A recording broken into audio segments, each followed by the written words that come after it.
on Fox 9 Plus. Excited to be here, Jake.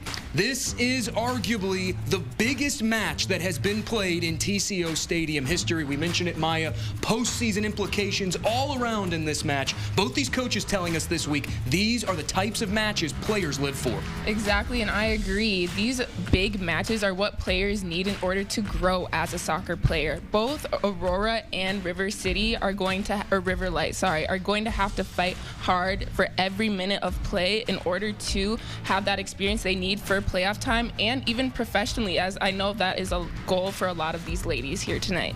By virtue of their 1-1 draw back in May, this very well could be a postseason elimination match. 3 very crucial points on the line this evening. We'll head to break on Fox 9 Plus. On the other side, we'll check out how these sides line up. Kickoff coming up next.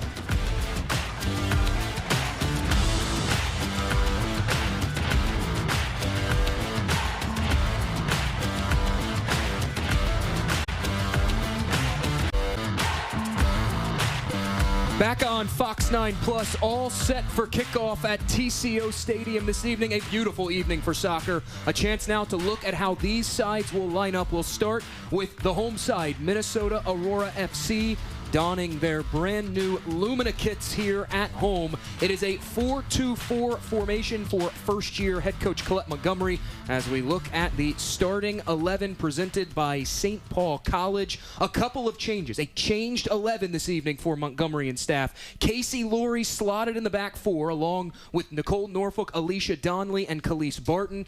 Addie Wickers will move into a central midfield role, sort of a holding mid position along with Morgan Stone. And then the grouping up front is Mariah Wynn, Katie Duong, Jill Bennett making her second appearance of the season, and then Kat Rapp getting the start up front. Maya, what do you like about the 4-2-4? I'm excited to see Jill Bennett enter the starting lineup for Aurora as this is her second season with Aurora, and in her inaugural season, she actually was named Star of the Game, so hopefully she can come out as Star of the Game for Aurora tonight because they're definitely going to need it against River Light. Bennett made 12 appearances in an Aurora shirt back in 2022, sat out last year to teach high school ceramics in her home state of Utah. Meanwhile, for Charlie Latshaw III, the first-year head coach for River Light, going with a 4-3-3, Bodensteiner, Catella, Green, Burke, DeRay, Gillespie, Egeland in the middle, and Nugent, Lynch, and Goldbranson, the 3 strikers up front. The whistle sounds, and we are underway at TCO Stadium.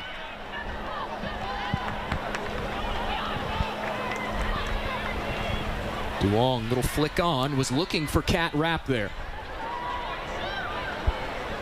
Well, Bennett picks up the pieces. This is Barton sidestepping one defender.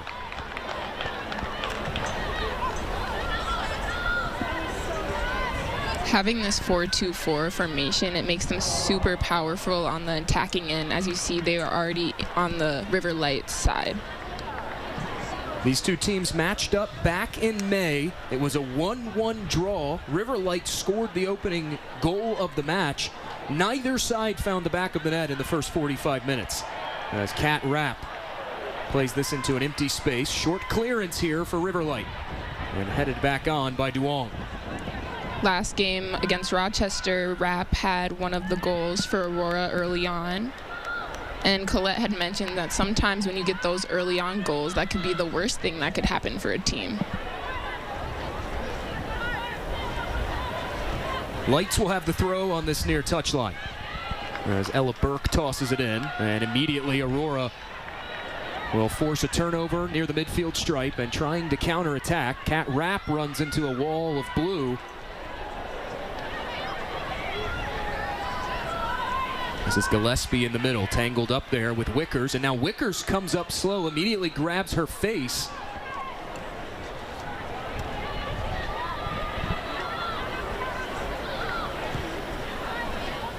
They'll steer that back to Taylor Kane.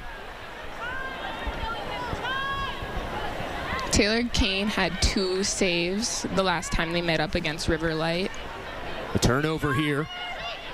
It's Devin Lynch with the takeaway, and now Lynch will play it through to DeRay. That cross is deflected, and Donnelly will clear it away smartly from danger. Charlie Latshaw earlier this week identifying Devin Lynch as perhaps their biggest standout player, saying that she can play nearly any position on the field and is unquestionably one of the leaders of this team.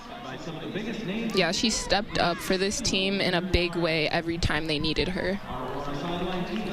Speaking of Lynch, her shot goes hooking wide of the near post. A goal kick coming for Taylor Kane. Taylor Kane has had a great career with Aurora, as this is her 3rd season. Headed back on, I should say, by the Lights, and now they will settle on it and try to rebuild this attack from the back.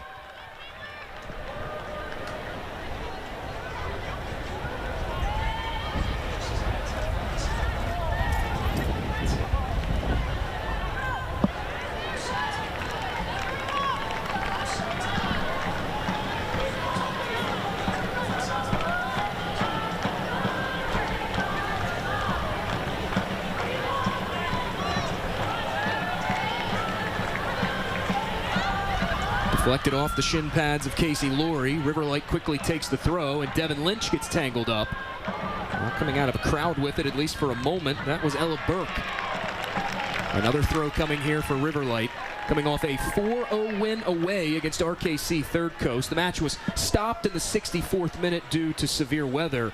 They outshot Third Coast 17-7, had 6 first-half shots on goal. Those 17 shots, the second most Riverlight has had in a match this year. They had 28 against Chicago Dutch Lion in their 8-0 season opening win. I know a lot of players on Riverlight actually came from the Chicago Dutch Lions. Barton quickly gets rid of it, felt the pressure there, and it's a turnover.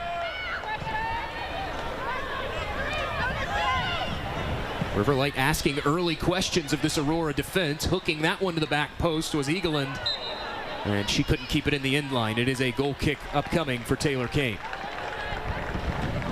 Going back to your point, though, about roster construction for this Riverlight team, not just in today's 18, but roster as a whole. Players rostered this season, 62% of them have previous USLW experience from either Chicago City SC or Chicago Dutch Lions. And it has paid immediate dividends. Riverlight has stormed onto the scene in their first year, challenging for the division lead.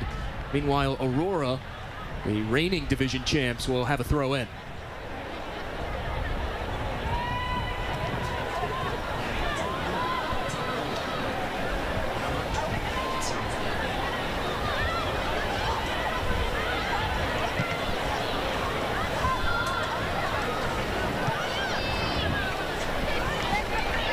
Laurie will turn and chase. Has a Riverlight player to her back. That's Ellie Egeland, the Maryland signee, making just her 3rd appearance this season. Charlie Latshaw saying that not necessarily his preferred 18 today, but the 18 that he trusts based on the players available. He said he and this coaching staff have immense trust in the 18 they are throwing out here today.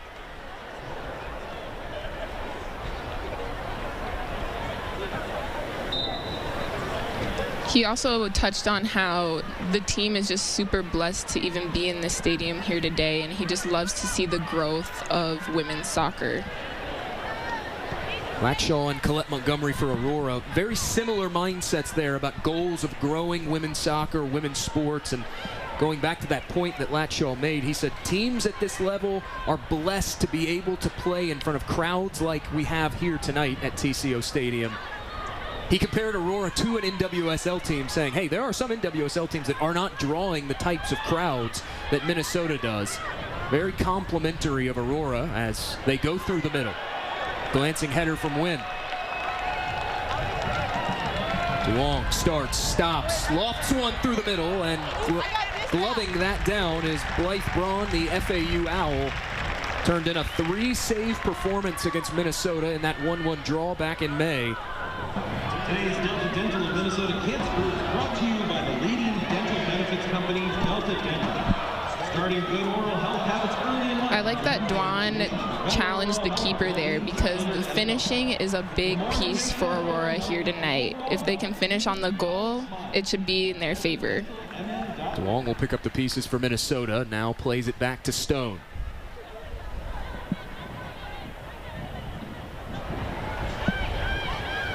It's been a clash of styles early on. Riverlight has been content to put the pedal to the metal and really pressure Minnesota.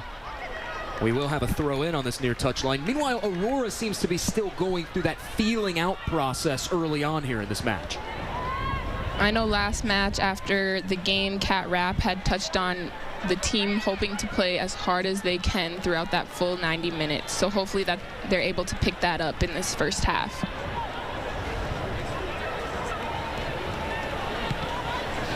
DeLong nudges it back to Wickers, now immediately outside to Laurie. Wants to take it wide. That is some stout defending there from Ella Burke. Former Chicago Dutch Lion player. Played all 90 minutes against Minnesota back in May. Wickers stands this one up. Braun whiffs at it, an open goal, and Minnesota can't strike. They hit the side netting. A missed opportunity for Jill Bennett on the far post. Casey Laurie being the one to pass that ball in is an important part of Aurora's roster because they just want to be able to rotate and look at players in different spots on the field.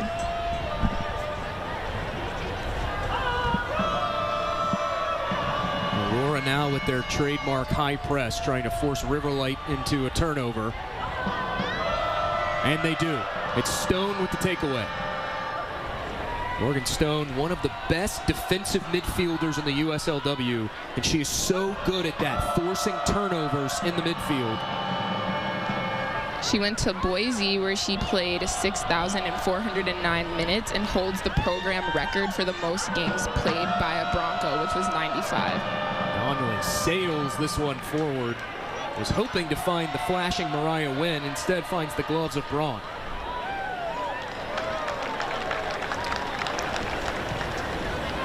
Blythe Braun, a 70%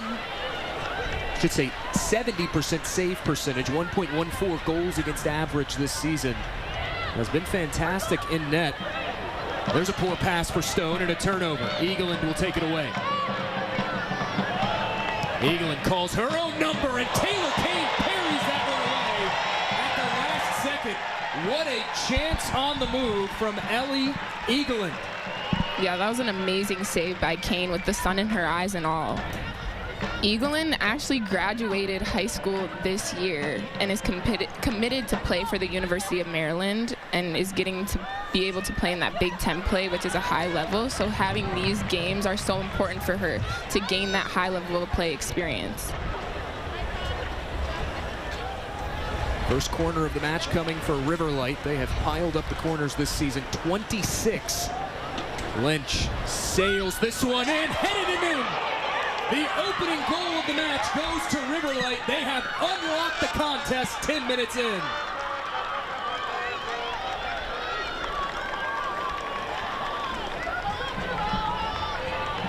That seemed to have just gone over the head of Taylor Kane. A set-piece goal for Riverlight. This is a great cross from Devin Lynch.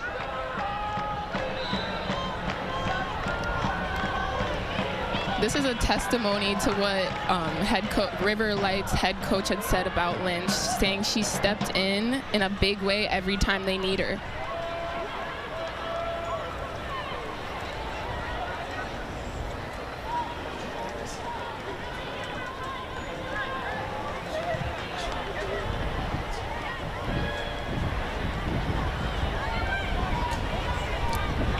A 1-0 lead for Riverlight on the road. That will silence this pro-Aurora crowd. That's just the third goal allowed by Aurora in the last 450 minutes played here at TCO Stadium. Hopefully this is just going to make them hungrier because I know how important it is to them to protect their home field. Barton's cross goes behind the goal. It will be a goal kick upcoming for Blythe Braun. Blythe Braun was an Iowa Hawkeye in 2021 and transferred to Florida Atlantic University, where she had 30 saves and 5 shutouts, which is very impressive. Norfolk will head it out. That will disrupt the Riverlight attack. Riverlight FC. Norfolk is another gritty player for Aurora, as she is known to play full games, and even at her university, Valsperio, she played every minute of every game her freshman year, just showing her grittiness. Consecutive throws coming here for Riverlight. Goldbrandsen's 11th minute goal has been the difference to this point. Here's Wynn with it.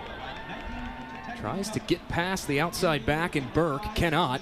It's another turnover for Minnesota. Riverlight doing a good job of getting Aurora out of sorts early.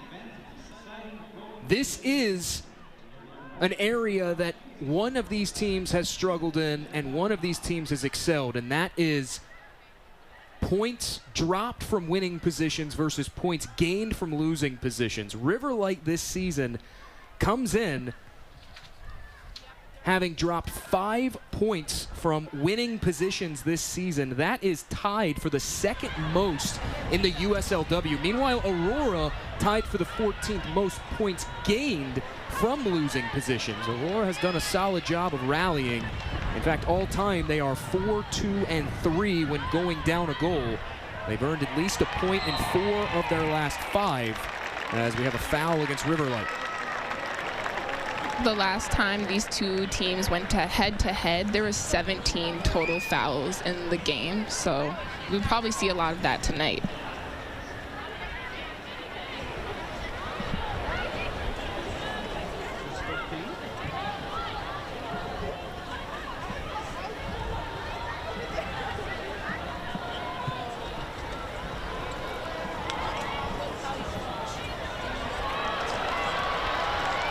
There's Aurora, and Wynn putting the shot on goal, and it goes skipping past the far post. Aurora have had their chances, 3 shots, but just one of them have gone on goal so far. These are opportunities that you can't afford to miss against such a strong team that is Riverlight.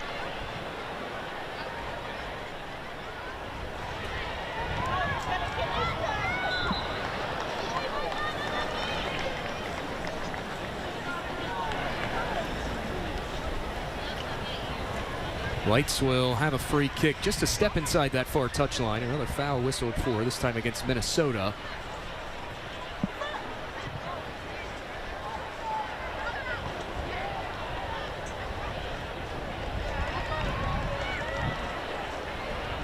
Donnelly coughed it up, now intercepts it, and they'll work it back around to Nicole Norfolk.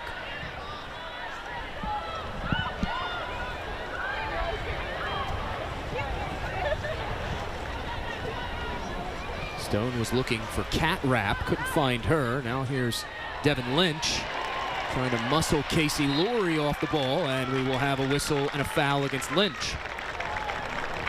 As you mentioned, physicality a theme in the last match between these two sides. Ryan Farrell, our center referee this evening, 2 of Farrell's last 3 assignments were 5+ booking affairs, including at the MLS Next Pro level, a 7-card match between Rapids 2 and North Texas SC. That included a red card as well, so perhaps we could see a bit of a tight whistle this evening from this officiating crew. True, that with a mixture of just how aggressive both teams are playing, we definitely are going to see a lot of that tonight. Aurora fans looking for a foul there. Meanwhile, Minnesota doubling up, and they win it back. That's an unsuccessful venture to the final third. Addie Wickers does a great job at creating options for the team. I think she's an incredible player for Aurora. Catella had the clearance. The Mizzou Tiger transferred from Arkansas State. Throw in finds Wickers.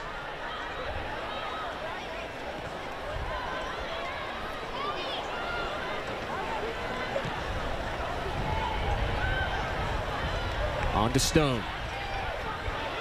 Now Stone will swing it near side to Laurie. Laurie just overruns the ball, and Duong can't pick up the pieces for Minnesota. It is out off of Riverlight, though. Wickers with space, lets this shot go, and not enough to test Blythe Braun. Read that one all the way. Yeah, that was a good idea by her. She just needs to keep doing that, as I know she is great from that shot. Stone stabs this one away. Aurora counterattacking and trying to put one together at least. Here's Wynn. Wynn goes down. It will be a corner one by Minnesota.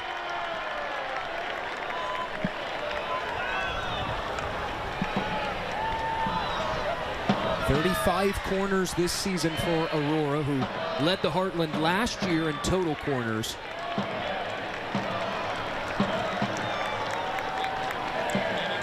Minnesota is definitely known for their counterattack ability.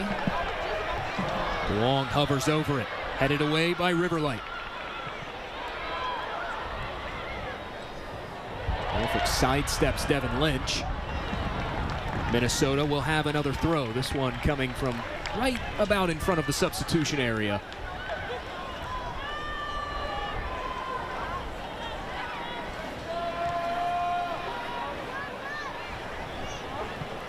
Alicia Donnelly is such a defensive anchor for this Aurora team, just always making sure to get a header on it.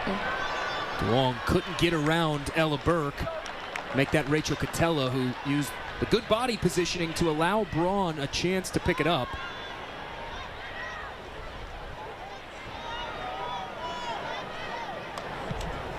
Drop kick restarts play and headed back on by Wickers.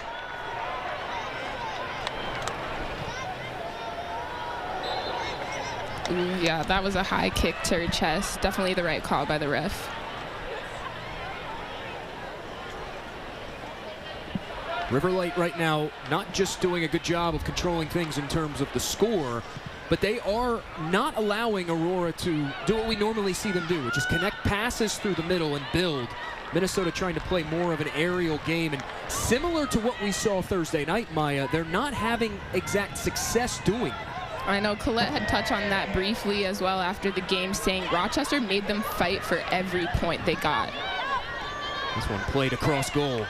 And Lori, no choice but to just poke it out. Had Devin Lynch bearing down on her. It was Maya Nugent who scored the lone goal for Riverlight in the first matchup, but Devin Lynch and Mackenzie Anthony were real catalysts for this Riverlight offense. Anthony not in the 18 today. Again, we mentioned player availability for Riverlight has been a big key. It doesn't seem to be affecting them here today. And back to Maya Nugent, she is committed to play for the University of Minnesota. Skew Ma Go Gophers, always have to give them a shout out as that's my alumni.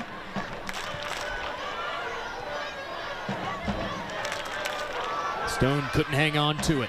Counter-attacking opportunity here for Riverlight. Quickly canceled out by the defensive work of Addie Wickers.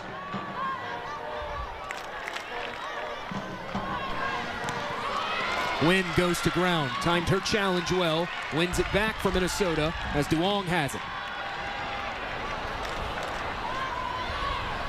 Intercepted here by Riverlight going against the grain. It was Gillespie with the takeaway, wanted Eageland outside. That was an important step by Casey Laurie, because if she hadn't stepped, number 9, Elena Elgland, was going to have another shot. Again, Riverlight with another interception. Aurora, it's a rare occurrence we see them struggling to get out of their own defensive third. Right now, that is the case. Lights will have another throw. I noticed Addie Wickers was telling everyone to calm down, waving her hands. That is something Aurora definitely needs to be reminded of right now, as they seem very frazzled. Duong gets tangled up there in the middle, poked away by Wickers again. Called Addie Wickers' name a lot on the defensive side of things. Wynn again goes back to ground.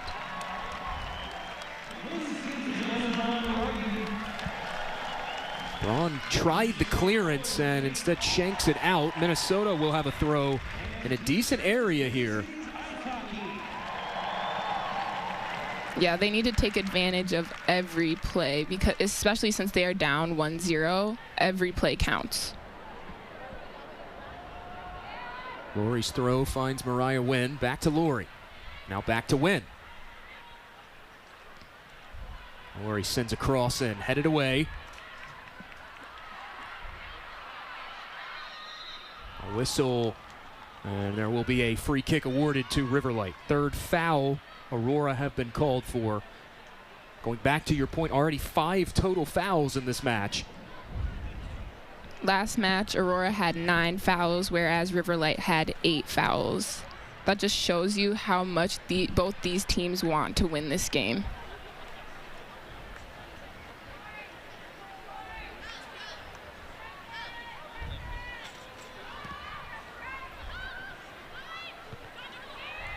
Norfolk heads that away, but it is intercepted once again. And now Lynch with it.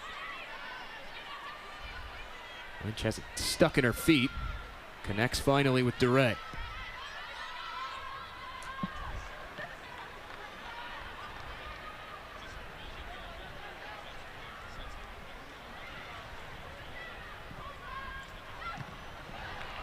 Looking for DeRay through the middle. She is the team's leader in minutes.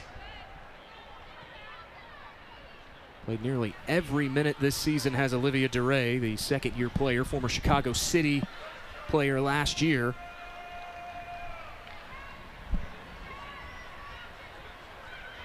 Nifty move from Rapp to get past one defender. Connecting with Wickers. Now rolled out to Casey Laurie. On the interchange, here's Duong. This is the game plan that Aurora is wanting to see. That was an amazing give and go by Morgan Stone. Duong rolls that in behind, was hoping for a cross from Stone, and instead a challenge applied by Ella Burke. Aurora will have a throw in.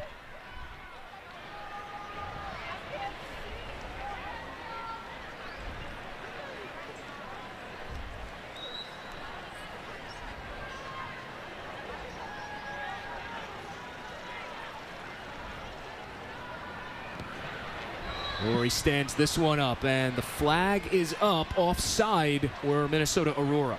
That cancels out another opportunity for the home side. Minnesota Aurora's head coach, Colette Montgomery, emphasized the who is more important in what they do, and hopefully that gives them the freedom of confidence to go and be themselves here today. And they know the game plan, and they're very coachable. A whistle. And there will be a free kick given, just a step outside the box to Minnesota.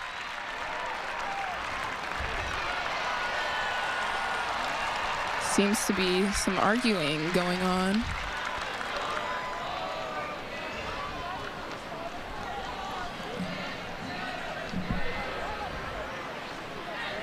It'll be an indirect kick, so that allows Riverlight to form a wall in front of Aurora. Look at it again here on the replay as Duong tried to find Kat Rapp, and Rapp was essentially boxed out there by Taylor Green. Yeah, that was the right Green call. Defender. She had her arms wrapped around her, which you cannot get away with in soccer. This an inviting situation here for Aurora. Duong. Gloved away by Blythe Braun, a full stretch save made. It goes out for a goal kick. Blythe Braun with 3 massive saves early. She is standing on her head. That was an amazing shot by Duong. It was like there was a curve to it. The best looking opportunity for Aurora so far. Nearly a half hour into this contest. Nugent wins it back for Riverlight. A foot race here, and Khalees Barton will win that. Barton, the former Central Florida Knight, transferred from Washington State. She actually early enrolled at Washington State in spring 2018, and that's a testimony to show her talents and shows the hard work she has put into the game of soccer. Barton fires this ahead into an empty space, and instead picking it up is Taylor Green. Green has played 300 minutes this season at that center back spot. Talked about DeRay being a stalwart in the lineup, so is Taylor Green. And now Laurie has to make something happen. Taylor Green actually attended Bowling Green in Kentucky and was named the MAC All-Freshman Team. And Mid-American Conference, she was the top athlete of her class. Eagleland applied the pressure. The Maryland signee forced Casey Laurie to clear it out. It goes across the end line, and Devin Lynch will take another corner. River Light scored on their earlier corner from this end. Again, sailing to the back post, and it was Stone to head it away.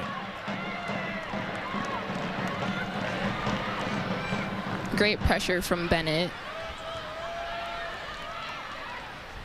Right now, River Light FC just a step quicker to everything than Minnesota. They have Aurora on their heels. Lynch will stand this one up. Branson heads it across. Able to find Bodensteiner.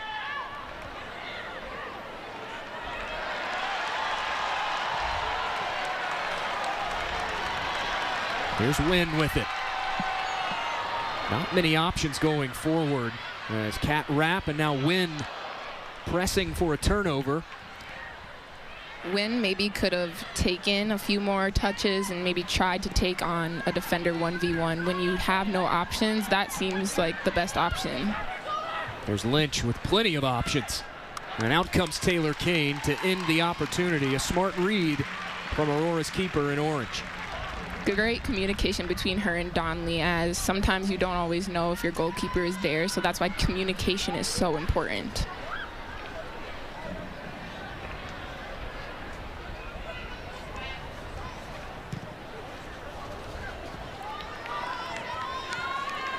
A poor pass from Minnesota. Change of possession will occur via the turnover. Colette Montgomery told us earlier this week, Maya, that the goal for Aurora in these two matches at home this week was to get back to basics. That's something, just a basic pass, Aurora struggling with. They are all out of sorts right now. Yeah, she emphasized how soccer is such a simple game. So Aurora just needs to play the game they know and have been playing this season. Flag is up. River Light in an offside position.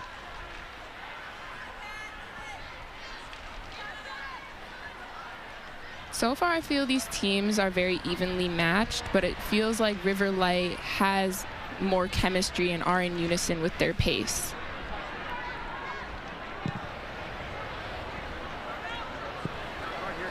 Looking for Wynn over the top.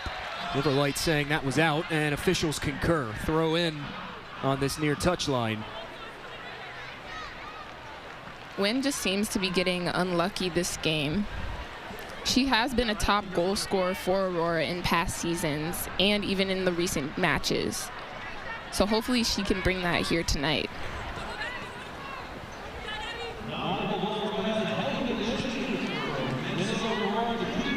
Long backtracking connects with Norfolk. Aurora will try to build from the back. A half hour gone in this contest. Sailing one through the middle was Wickers. This is Duong catching up to it. Duong, quick clearance from River Light. I'm really impressed with Donnelly's play tonight. She's just being a true playmaker. See, that was just a great opportunity, just the communication wasn't there. Rapp tried to slip it through and thumped further clear by RLFC. Barton will take the throw. Here's Stone. Flanked by Barton, wants to play her through. Cross. Out swinger.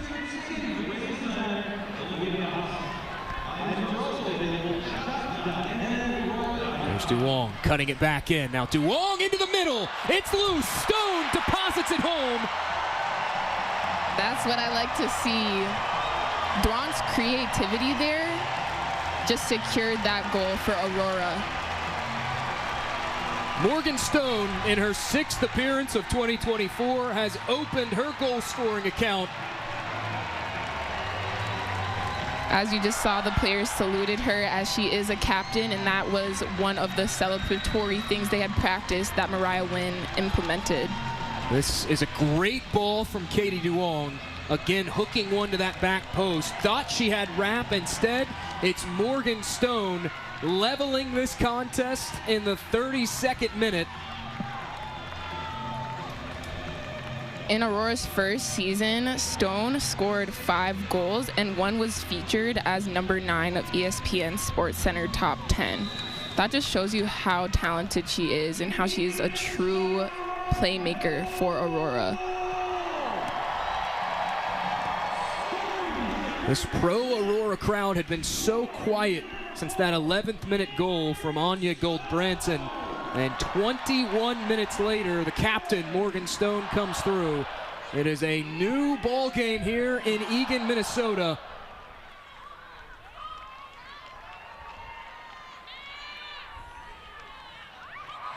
Slipped through by Wynn.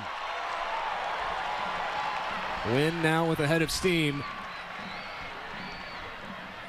Little miscommunication between her and Katie Duong, but Duong does get a piece of that clearance.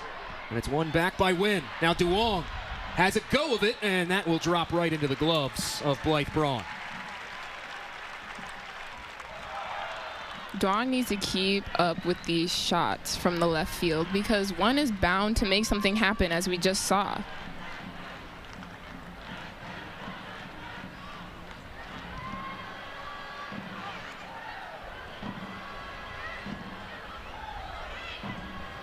Donnelly, no choice but to clear that out. Had Ellie Eaglin breathing right down her neck after the whiffed clearance. When we talked to Colette Montgomery earlier this week, Maya, I thought she said something very insightful. Soccer is such a cruel, cruel game, and you can be the better team and in a lot of times draw or even lose. And we see that playing out in this match. Unquestionably, River Light has been the better team to this juncture of the match, 34 minutes in, and yet right there, crowd in front, Minnesota finds the back of the net and puts this match on level footing. Yeah, I agree with Colette. It's all about who is able to finish. Foul against Minnesota, their 4th.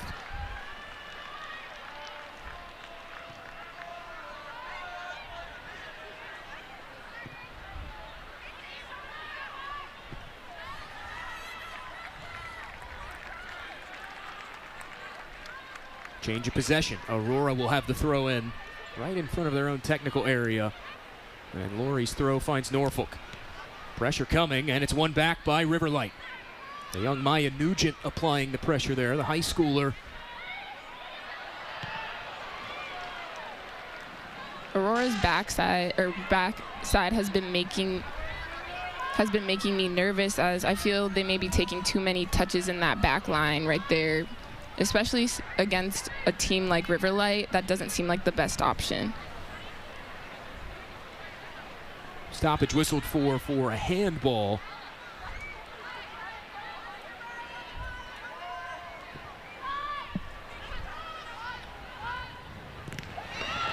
Wynn will block that cross out. It does concede the corner to River Light, their 3rd of this match. Said it earlier, they have done a good job of piling up the corners this season. In fact, in their most recent match against RKC, had 7 corners. Yeah, this is where they definitely are most dangerous. Lights will short the corner. Back to Lynch on the give and go. Lynch's shot was blocked. Now Nugent has a go of it. That is blocked. Nugent off the volley. Did cross the end line, and that will be a Taylor Kane goal kick. Nugent has such an important role for River Light. Being that 6, she always has to be involved in that play. Fun fact about her, she actually has a 4.4 GPA, so I know her soccer IQ is high. Duong's pass sailing over the head of Barton. River Light quickly takes the throw in. Less than 10 minutes and change until the halftime whistle. It's been just about what we've expected so far through nearly 37 minutes. An even match, a physical match. A very physical match. And I know number 3 for River Light, Ella Burke, used to play basketball, and I feel like that's where her aggression definitely comes from. Flicked on by Rapp. Can Wynn get to it? She cannot as Catella steps up. Now the team's trading headers, pinballing around the midfield. Great job by Stone, just helping the team reset so they can swing it up to Lori and hopefully make another play happen. Lori looking for options, finds Duong. Here's Rapp with it now.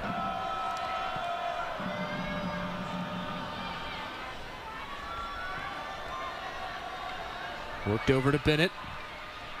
Bennett hangs one high through the middle. Duong with the touch. Couldn't settle it though, and now here is Lynch and Riverlight. But Branson will double back and wait for support. Well-timed challenge from Morgan Stone to dispossess Olivia DeRay. Now here's Katie Duong.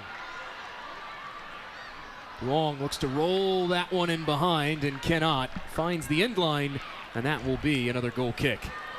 I like how Cat Rat looked at her and just gave her a hand to show her that it's okay. You make mistakes and we just need to brush it off. And that's another big point of emphasis for this Aurora team. When you make mistakes, you have to be able to brush it off.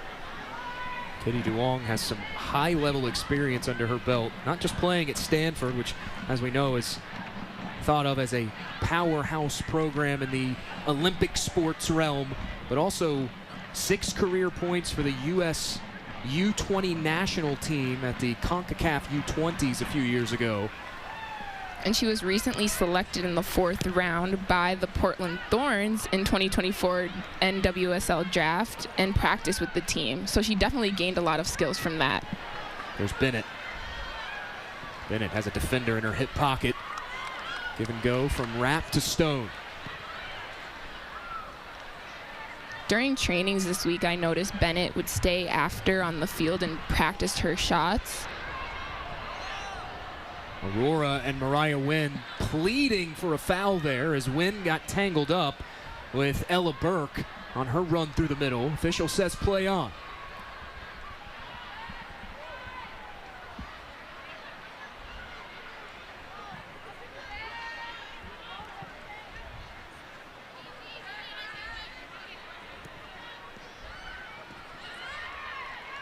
Lynch is so strong on her feet, withstood now 2 challenges from Mariah Wynn. Almost turned it over as Bennett couldn't corral that one in. Now Lynch will get it back. Nugent with a head of steam. Too much weight behind that ball. Couldn't find her teammate in Goldbranson on the outside. Taylor Kane will have the goal kick. River Light is a very tall team, and just having that extra inch can make a big difference.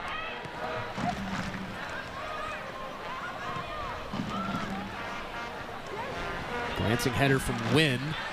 Duong locked in a battle with Rachel Catella, and Catella will win it that time. Yeah, that was a great use of her body to block out Wynn. The trio of Catella, Taylor Green, and Ella Burke have really been a force to be reckoned with across the back for Charlie Latshaw and this River Light club.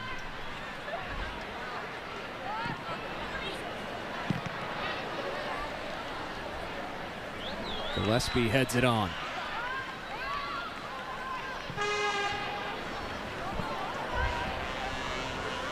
This is a very back and forth game.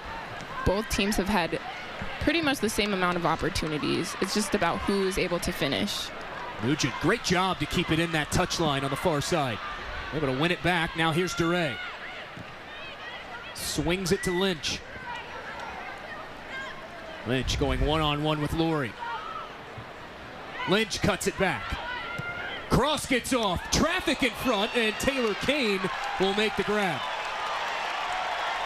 Lynch is an unstoppable player. If you saw, Lori even had a little bit of her shirt there trying to get her back, which I'm surprised the ref didn't notice. Devin Lynch, the Duke Blue Devil, 5'8", made 16 appearances last year for Duke, formerly the #1 overall high school prospect in the state of Illinois at her position, 3rd in the country. She also is an academic weapon and was named All ACC Academic Team and ACC Honor Roll. Fed back to Stone. Stone losing ground. No options going forward here for Aurora. Again, credit to Riverlight congesting things through the midfield. And Nicole Norfolk, just a mental error, will give Riverlight a throw.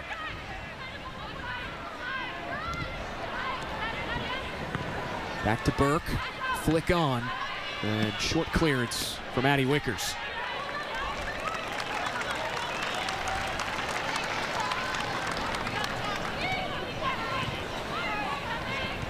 Aurora seems to be struggling to get it out from the back line right now, but there's some success as we saw right now. Here's Wynn, has options all around, and too much weight behind that pass. Short clearance will find the touchline, and Aurora will have a throw. The sun is beating down right now. It's even hot up here in the press box, so I don't even want to imagine how it feels for the players.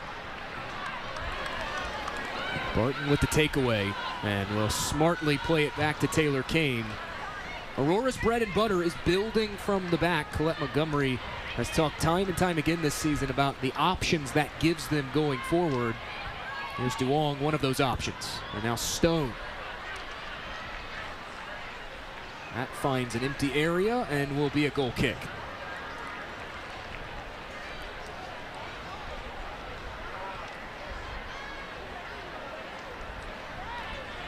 Building from the back is so important because you get a full image of the field and get to make the best decision. As a reminder, Twin Cities Orthopedics and Training House, powered by TCO, are proud to be the official sports medicine and performance providers for Minnesota Aurora FC. Together, TCO and Training House are trusted by some of the biggest names in sports and bring that same level of care to our athletes.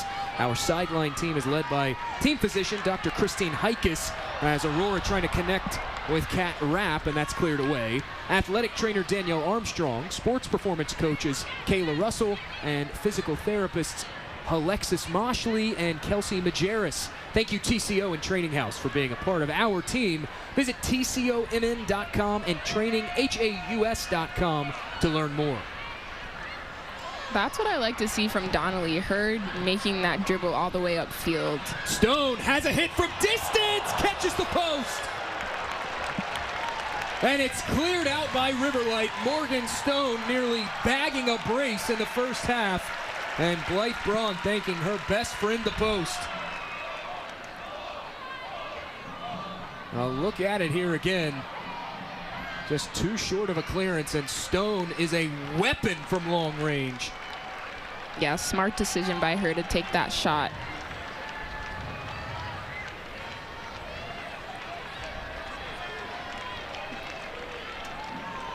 Aurora will have another corner, their second of this opening 45. This is going to be an important set piece for Aurora. This is how they scored their goal against Riverlight with Sophie French. Long, high sailing ball is cleared away on that back post area. Stone couldn't tightrope the touchline, but it's poked out by Riverlight, and Aurora will have the throw. We are into stoppage time here at TCO Stadium as we take a look at our rules of the game, brought to you by Larkin Hoffman. And pause that for a second as out comes Braun, diving on it. Wynn couldn't corral it in, and Braun will dive on it to end the danger for Riverlight. But Maya, going back to our rules of the game, the importance of stoppage time as we have a halftime whistle. Yeah, this is important because during the half, there is sometimes stops of play due to injury or other reasons, so you need to add that time to make sure they have that full 45 minutes of play. Our official sounds the whistle for halftime at TCO Stadium. Riverlight on the board first in the 11th minute, thanks to Anya Gold-Branson. Morgan Stone answers in the 32nd with a goal to level things, and that is where we stand. We send it to our Fox 9 crew in the studio for our halftime report.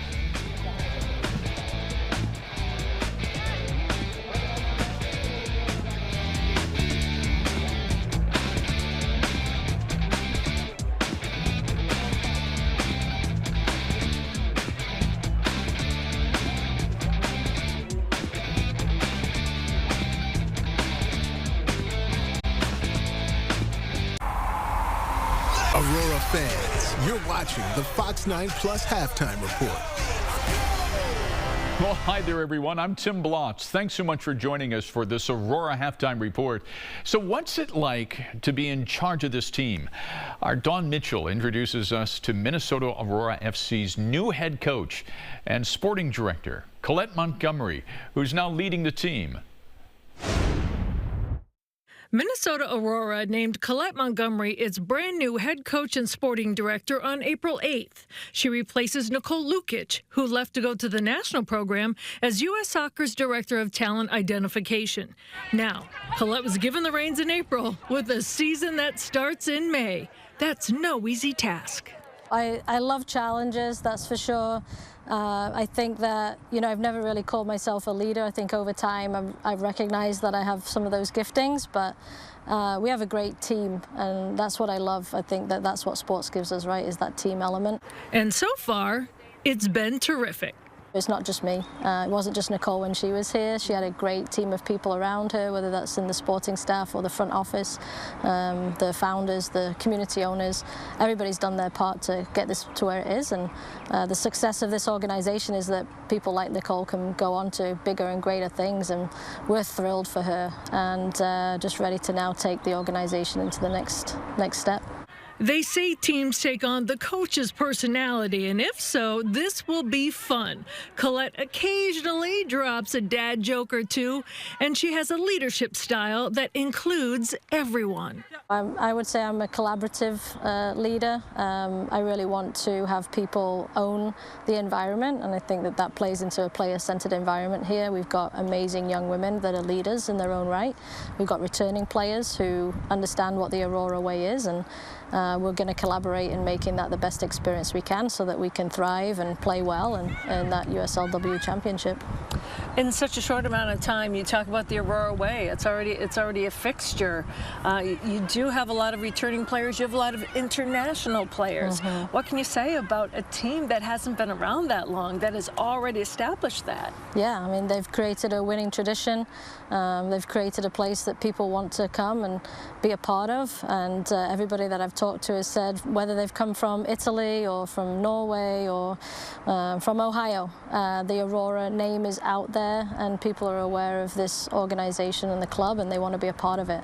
And so to have players coming in, it's a very diverse squad, and I think that that just enriches the environment as well, where people can learn from different experiences, different backgrounds, and come in and kind of add that flavor to the team this year. We love them no matter what happens, and our admiration for them is not about their performance, it's about who they are as people, and then helping them to not feel that stress so that they can go and enjoy the game, even with everything swirling around them. Do you give yourself that grace? I hope so, yeah. I'll probably want to play that back again and listen to it myself. Dawn Mitchell, Fox 9 Sports. All right, time now to meet one of the players, and this one is from Santa Barbara and goes to the University of Iowa. Our Dawn Mitchell again introduces us to the goalkeeper, Taylor Kane. It's really special. I mean, I'm definitely one of the souls who I just do what I can to help other people. Aurora goalkeeper Taylor Kane prides herself on keeping everything out of her goal. But when it comes to her home and her teammates, it's an open door policy. The Kane family is from Santa Barbara, California, but relocates to Minnesota in the summer in order to support Taylor. They've gone to every single Aurora home game, and their house is a home away from home for her teammates, most of whom live in dorms at a nearby college. We have a place on the lake, which is really nice, and so it's kind of has become like the team home. Everyone comes over, we hang out in the backyard, have dinners together, kind of lets them get like a home-cooked meal. I love doing what I can to make people feel like safe and at home, and whether that's like a home-cooked meal or just hanging out in the backyard with my brother and my mom, it means a lot for them to just get that escape from the dorms. So it makes me happy to do that for them. Having the full support of her parents means the world to Taylor. Her brother is a hockey player, so Minnesota is a natural fit for him, even in the summer. And it all came to pass the very first season. My first Aurora summer, I knew I wanted to play on a summer team. I tried out for some other USLW teams, and I kind of narrowed it down between here and Indy 11, which was fun to play them that first year, and to beat them, that was really cool. But my younger brother plays ice hockey, and so it was a pretty easy decision between living in Indiana and living out in Minnesota, where hockey is the sport that it is. So all of us were able to come out here and enjoy some more time together as a family. Taylor's coming off a great college season at Iowa. The Hawkeyes won the Big Ten championship. And of course, women's athletics in general were riding high, along with Caitlin Clark and the women's basketball team. It's really awesome. The women's teams for Iowa this year, we had basketball with all of their pride, amazing things they did. Women's soccer won the Big Ten. Women's field hockey made it to the Sweet 16. Women's wrestling won the Natty. And it was women's wrestling first year ever. So it was just really, really amazing time to be a Hawkeye. So people are going to say, well, have you met Caitlin? I have a few times. The basketball girls are all really awesome, and their head coach, who is now just retired, is really supportive of all the women's sports. So it's really cool to have that community there. And now it's time to focus on her Aurora community as a teammate and a top-notch goalkeeper. Do you see balls coming at you in your dreams? I did one time envision a cross, and I may or may not have punched the wall in my freshman dorm room. It was a cross. I vividly remember this dream, and came out for the cross, went like that, and then I woke up. I was like, "Whoa! I just punched the wall." Oh no! You didn't hurt yourself? No, I was totally fine. But oh my gosh! It was so we do dream about big saves. Being a goalkeeper is a really amazing position. Obviously, it comes with its mental. I think it's like a mentally hard spot to be in. Goalkeepers put a lot of pressure on ourselves, but that's also what allows us to become really good goalkeepers. And at the end of the day, I do it for my team. I'm willing to throw my body on the line for the girls in front of me, and I know that they would do what they can up in front. That's what families do on the field and off. Dawn Mitchell, Fox 9 Sports.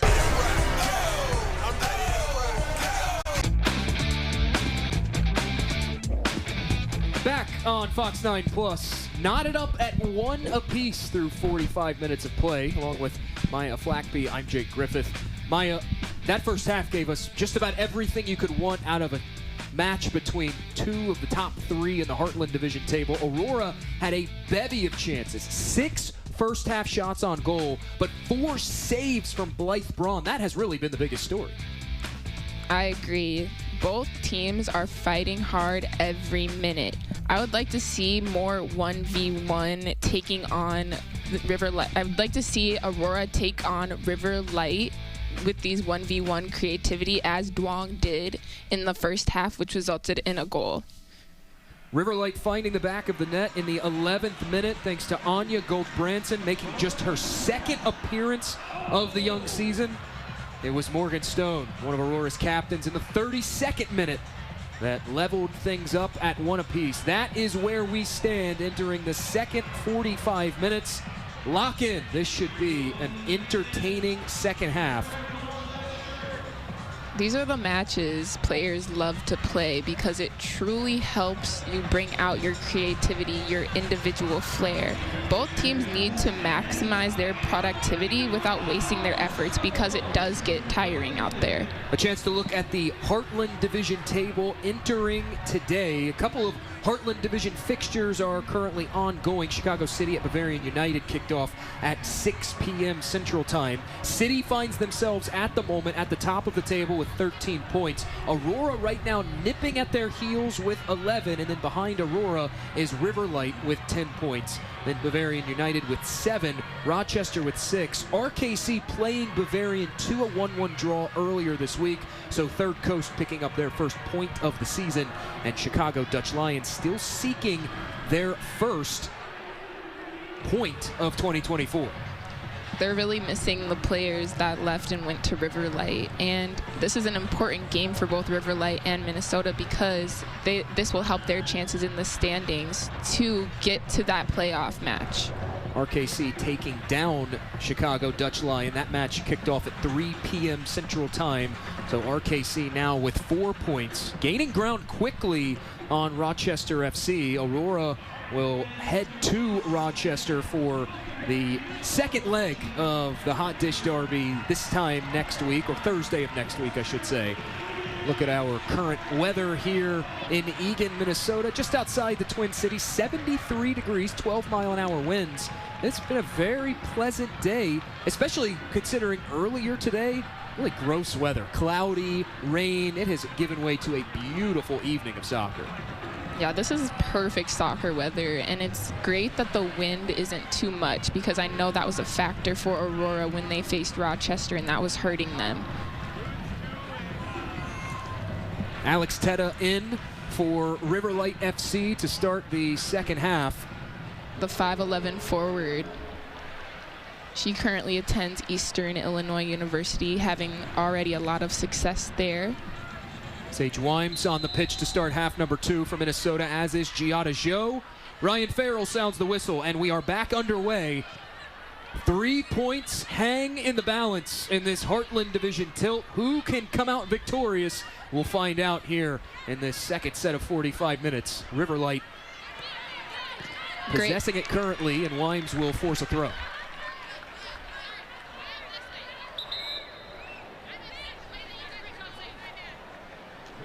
It's great to see Wimes out on the field. Hopefully she can bring her creative flair to this second half and create opportunities for Aurora. Throw found Rapp, and it goes off of Rapp on its way out. Or excuse me, I should say off of Riverlight on its way out. Donley will have the throw.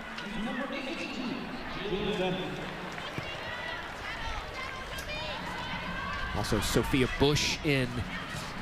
Bush in the 18 for the first time on Thursday night. Sophia Bush, the other Iowa Hawkeye, one of 3 current Hawkeyes on this Aurora roster. Yeah, she plays alongside Taylor Kane and Maya Hansen, who is out due to injury, but has been a big vocal presence for Aurora, giving players advice from the sidelines.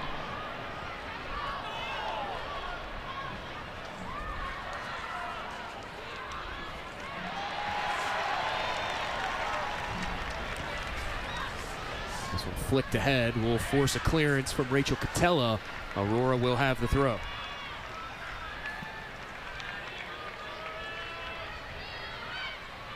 At last check, Bavarian United controlling the match against Chicago City 2-1 at the half. Now here's Duong on her left, and Katie Duong.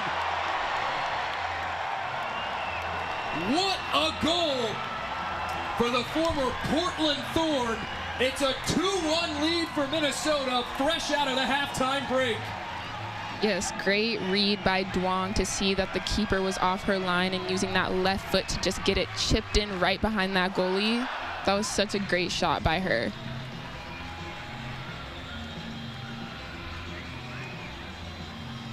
That is some strike for the native of Portland, Oregon. Katie Duong surging Aurora in front. 2 unanswered since conceding the 11th minute goal.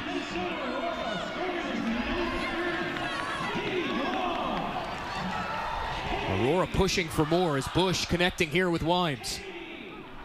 Miscommunication as Wynn had Burke draped all over her, could not corral that in, and Blythe Braun will scoop it up. It's all about how Aurora now responds to getting a goal so quickly. Their job is not done yet, and they still need to play so hard for this last half.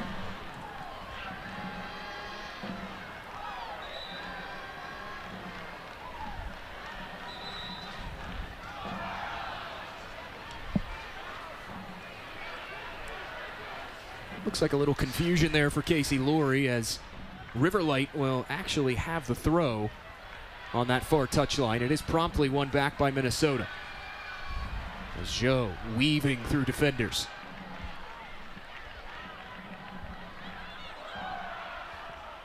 Left off for Duong. It's great to see Giada back as she is coming back from a minor injury. But she just told me how all she wants to do is play. So this is a super important game for her to get back into it. Goal kick upcoming here for Blythe Braun.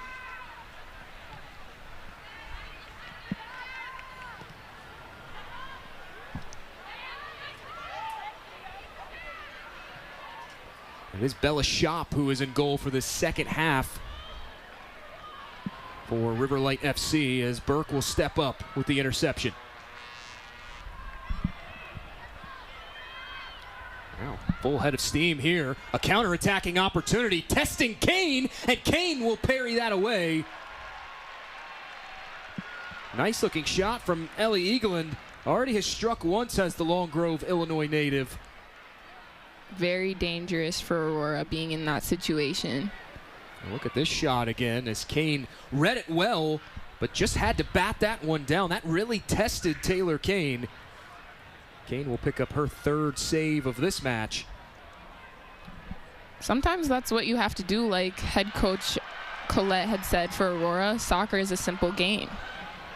Bush's pass nearly intercepted. Now she'll get it back. This rolled in behind, and Wynn will catch up to it. Wynn flicks it into the middle. Rapp pushes it wide. It is a corner one, though, for Aurora.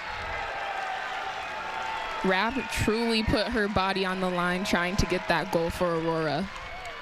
Aurora up to 10 shots. Riverlight has 5. And Minnesota set to take their third corner of this fixture.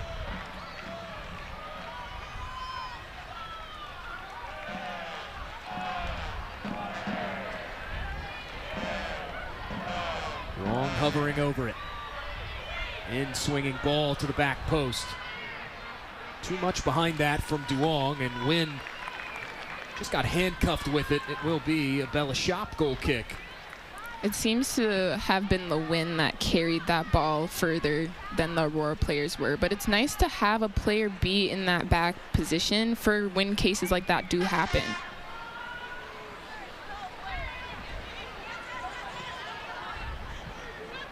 Deflected off of Duong and out. Riverlight has the throw right near that substitution area as Sam Bodensteiner, the Duke Blue Devil, takes it. And she only saw 17 minutes of playing time in her freshman year, but doing this during the summer is going to help her grow as a player. Served out wide to Wimes. Wimes carries it past Burke. And now Wimes, little flip into the middle. Rapp turns and fires, and a save made. Aurora piling up the chances now. That is the 5th save for Riverlight, first for Bella Shop. Now that is what coaches want to see, just taking on the defender 1v1 and showing your individual flair.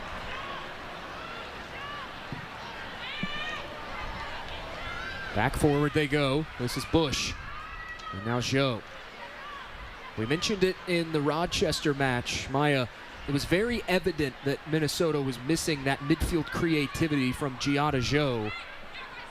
She is a player that can make a lot of things happen. We saw it against Chicago City, making it happen on the equalizing goal, serving up the assist that resulted in the leveler. Yeah, she has such an important role being in that position for the midfield.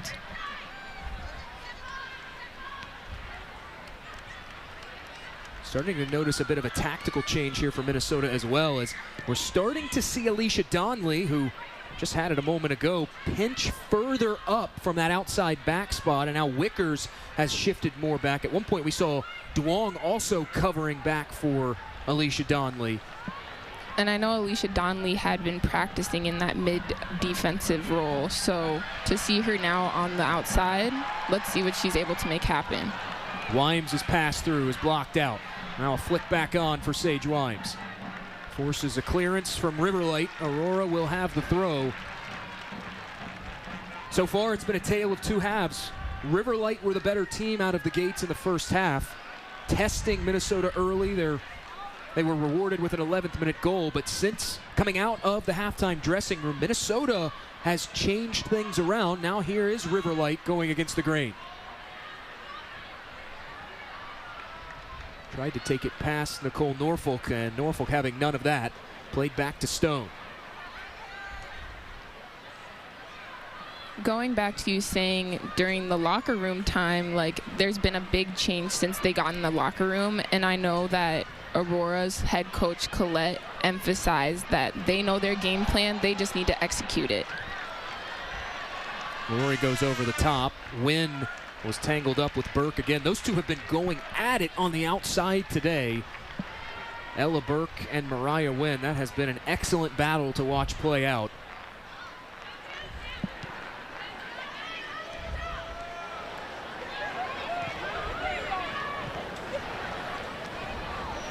high pressing now. Both of these teams, both of their coaches came into this match saying, we are going to gas it out for 90 full minutes and high press. That was honestly one of the things I was the most excited to see play out on the field, about two very strong high press attacks going against each other. It has not disappointed. Yeah, he said, I don't want blowouts, I want a challenge. He wants the chess match. It really tests the mettle of your team. Wickers finds Bush, and now out wide to Donley. Donley, her shot is blocked. Another corner coming for Minnesota.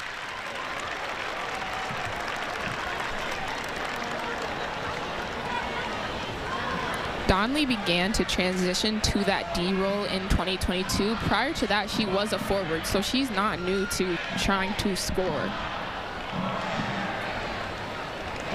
Long will deal with 12-mile-an-hour winds on this near flag. Ball goes out swinging. Turned away by Riverlight.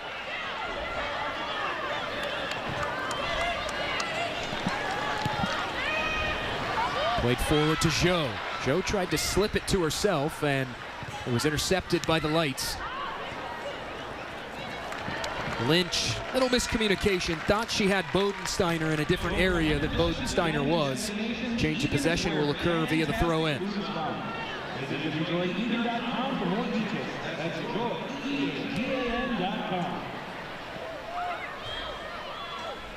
Rapp gets it back. Rapp goes to the turf, and that will be Riverlight's fourth foul they've been whistled for. Yeah, she was totally tripped by the Riverlight defender there, but got back up, and that's all that matters. In the first 25 minutes or so, we saw 7 combined fouls. That's just the 9th combined foul that these teams have been whistled for. So the physicality has dialed back a touch as this match has gone on.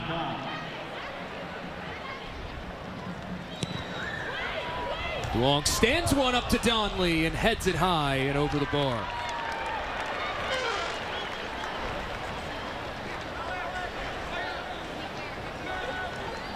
I love to see Donley more involved in the attacking play of Aurora and just showing her skill set and just showing how she is such a versatile player.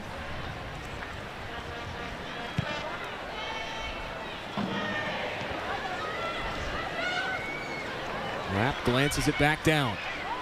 Catella has to move with it, has 3 Minnesota shirts around her.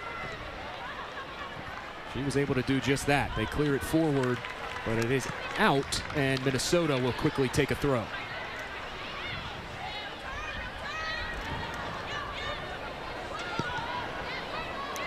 Aurora seems to now be playing everything at a fast pace and seems more in unison right now. There's Laurie, catches up to that ball. Laurie was trying to find Mariah Wynn, and Wynn's opposite 19, Catella, intercepts it and clears it away.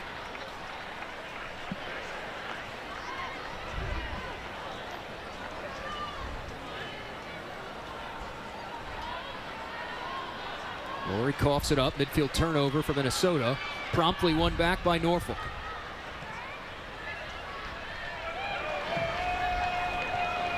Zhou thought she had an option through the middle, intercepted by Bodensteiner.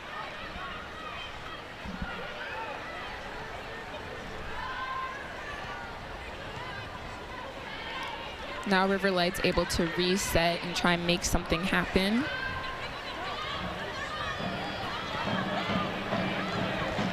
Whenever Lynch gets the ball, I can tell Aurora is uneasy. Whipped into the middle to Wynn from Bush. Bush will win it back. Turned away from goal there by Green. Now served to the back post and headed away. Ripped away by Duong.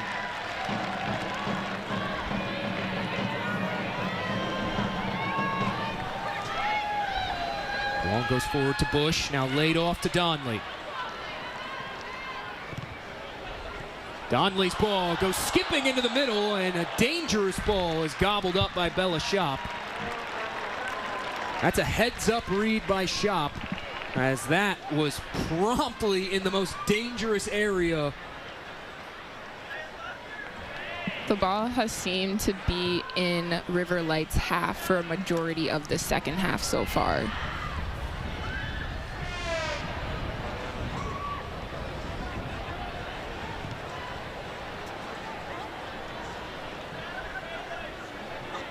Joe tried to serve it out wide to Casey Laurie, and it's out for a River Light throw. We've played an hour in this contest. We've seen some great end-to-end action so far. 3 really impressive goals. Right now it's Minnesota in front on the scoreline. Katie Duong's second half goal in the 47th minute. The difference so far.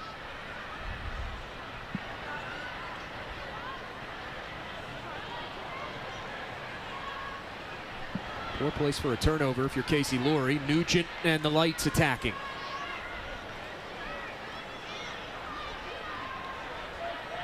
Up ahead to Teta. Left off for Nugent. Now here's Lynch. This is a promising build-up here for River Light.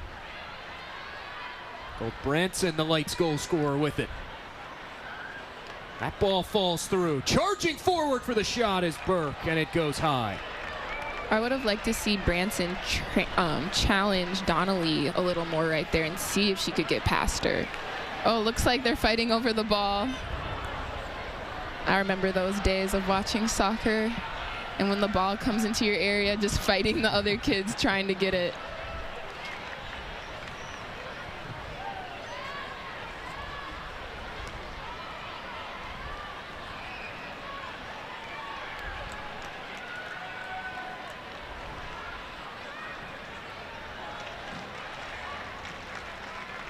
Mariah Wynn wins a throw in for Minnesota. Quickly taken away, though, by River Light. Ella Burke has done a good job stepping up at times from that outside back spot, doing it again there to stab it away from Kat Rapp. Aurora do have another throw, however. Yeah, River Light has done a great job consistently getting these throw-ins that Aurora earns. Catella, with pressure coming, will steer this one back to Bella Shop.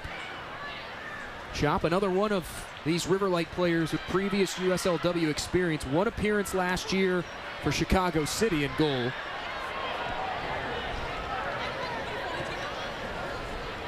But Branson will corral this in. Plays that into a wide area. Won't find a teammate. Instead, finds the touchline. And Casey Laurie quickly tosses it in to resume play.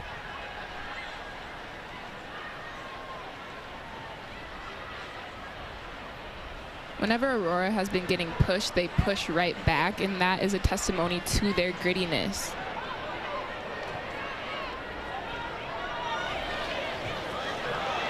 Limes gets tied up, and now numbers here for Minnesota. Oh, that's great defense from Taylor Green. Could have been a surefire scoring opportunity. One back, though, off the challenge from Wynn. Options all around. Cuts it back to Wynn. Wynn to Rapp. It's canceled out. Back across goal. Cleared off the line by River Light. That was so close. What a defensive effort from the River Light back four, keeping this team in it. Inches away, becoming a 3-1 game. Flag is up, Mariah Wynn offside, and that will end a frantic sequence of events for River Light. A look at it here. It all starts with a defensive effort from Mariah Wynn to win it back. Cleared off the line by Sam Bodensteiner.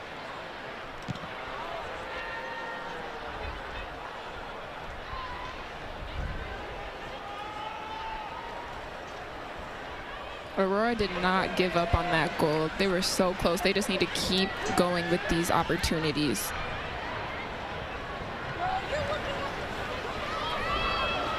Colette Montgomery, Minnesota's coach, emphasized Aurora's transition game this week as, there's a hard collision on the outside between Casey Laurie, and that looks like Ella Burke. It is Burke, and Laurie is still down.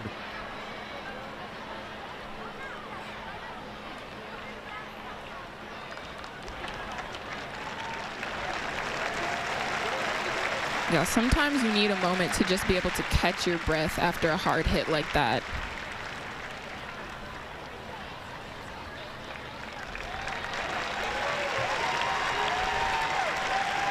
Laurie will get an ovation from the crowd, back to her feet.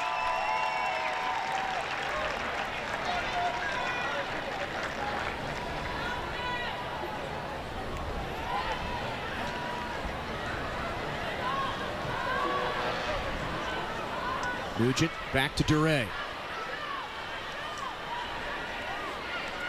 Nugent run off the ball here by Aurora. Counter-attacking once again is Minnesota. This is Wimes.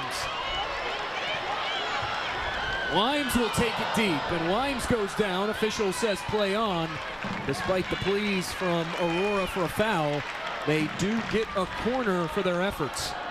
That was a great effort by Wimes. She knows she's faster than the defender, so she pretty much passed that ball to herself, trying to outrun the defender for River Light.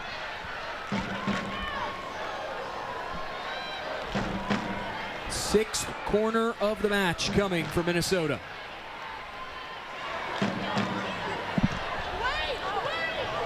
Sailing to that back post, short clearance, Donnelly's shot is blocked.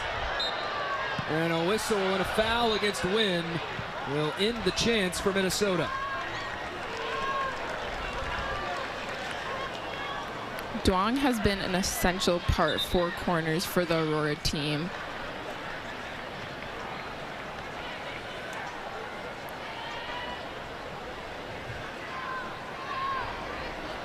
Bringing up the defenders that are tall players is also very, very important in order to get these goals and get those headers and get that ball in the back of the net. Another ball for the crowd.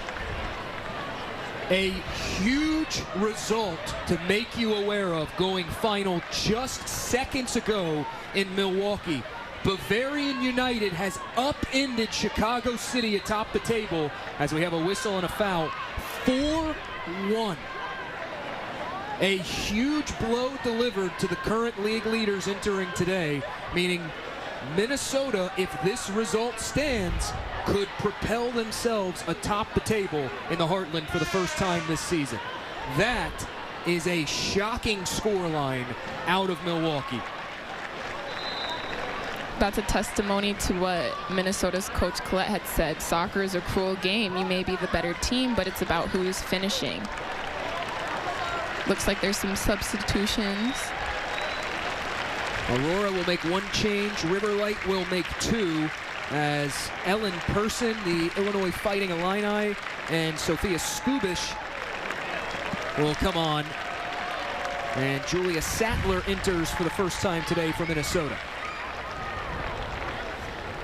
Sattler played for Capital Football Club Athletica during the club's first USLW season in 2023, playing 9 of the team's 10 matches. And after college, Sattler also played for various teams in Europe, including Albania and Austria and Germany.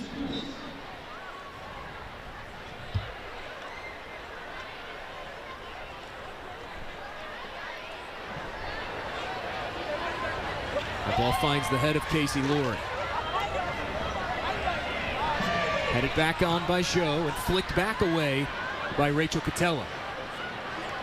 Glancing header finds Devin Lynch. Lynch looking for options here. Almost found the foot of a teammate. Karam's back to Bodensteiner. And her cross goes off the side netting and out.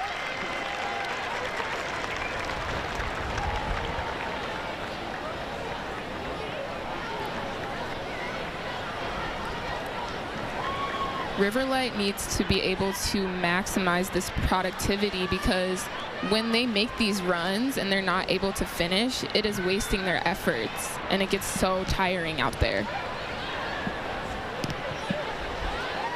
Donnelly thumps that one clear. And now glancing header from Rapp Williams forcing the issue, and Rapp will win it back. Tried to cut it back into the middle, short clearance. Duong will pick up the pieces, and Duong lofts one back into the gloves of Bella Shah. This seems like a sweet spot for Duong. She likes to take these big floater kicks and challenge the goalkeeper.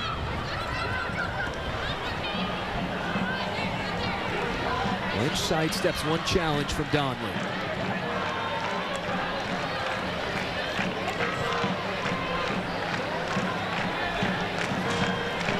A simple mistake by Riverlight, but it gave Aurora the ball. They can't afford to do that with only around 20 minutes of play left. Change of possession will occur via the throw once again. This time Riverlight will have it as the Minnesota crowd comes to life for what feels like the first time in a long time. Even after Aurora took the lead, you could still tell there was an anxious air about the crowd here at TCO Stadium. I thought Charlie Lackshaw summed it up really good when talking about going against a crowd, especially of this size here at TCO. He said in a lot of cases, it actually puts more pressure on the home team. It forces the away team to elevate themselves because they're excited to play in front of a big crowd like that. As Donley will corral this one in. Yeah, this is a lot of pressure for Aurora. They don't want to disappoint their fans. Donley tries to cut it back and does.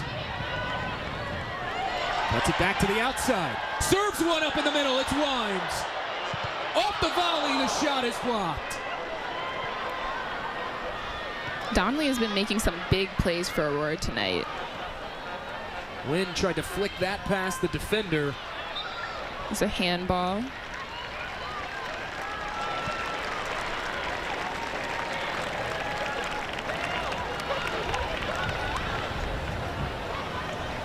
Well, look at the opportunity again. Wimes couldn't take the touch, and then Sophia Bush's shot goes careening off the back of a defender. Again, though, Aurora piling up the chances, up to 13 shots now. That shot was blocked, or more like a cross from Gianna Zhou.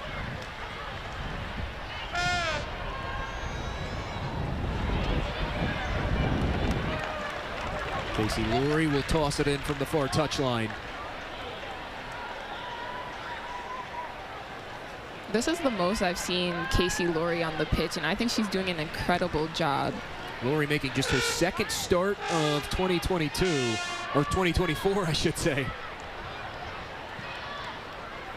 Gee, I sure hope we didn't go back in the time machine to 2022. No, thank you.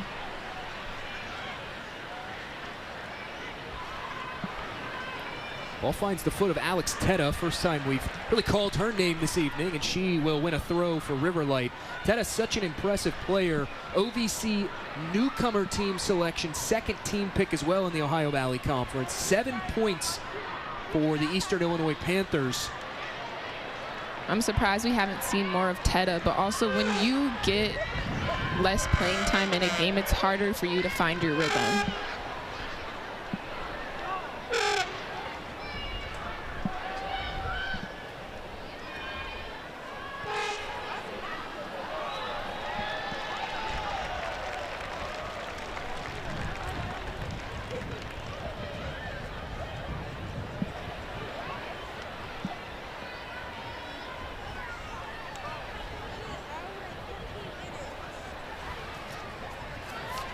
Flick on header from Wynn. And now we'll try her hand at it again. This time more successful. Almost found Rapp, and Rapp is run down by the defender.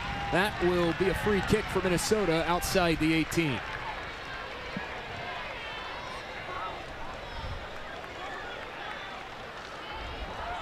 We've seen a lot of aerial duels this evening, and one player who's been a consistent theme in all of them is Mariah Wynn, doing her best to just get something going for Minnesota. A credit to Riverlight's defense because it has been more of a start and stop attack as opposed to fluid football for Aurora. Yeah, this game has definitely been unpredictable for both teams. Sharp angle here for Duong, who is the set piece specialist for Aurora. That one headed high and out. A corner one by Minnesota. I like that Colette had taken a point to bring in new players in this game. I know she had said, I want to give everybody an opportunity to play. Everybody wants to play in front of a crowd like this. And to have Sage Wimes join and Julia Sattler, it's a great opportunity for both Aurora and these individual players. In swinger from Duong. Crowd in front of goal. Second ball back in from Godley. Again cleared but headed in. It's Sage Wimes adding to the Aurora lead. Donnelly said, nope, I'm getting that ball, and used her long legs to assist Sage Wimes in an incredible goal. So much excitement is in the air. The young Sage Wimes doubles the Aurora lead, her second goal of 2024. 3 unanswered since conceding the opener, and Aurora are in charge in Eagan. And I know how she said she was disappointed not being able to play in the last game, but I know she's happy now as she got her goal for Aurora.